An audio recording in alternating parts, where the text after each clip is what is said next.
Razvedka agentlari ma'lumot to'plash uchun maxfiy usuldan foydalanadilar. Bu elistitatsiya deb ataladi.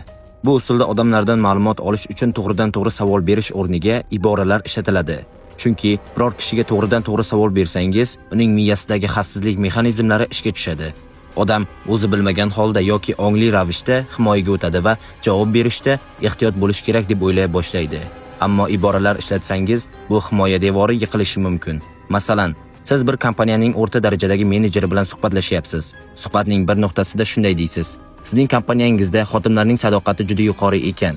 Hech kim osonlikcha ishni tark etmas ekan, shunday eshitganman." Menejer sizga shunday javob berishi mumkin: "Aslida so'nggi 3 oyda 5 kishi ishdan ketdi. Biroz norozilik bor."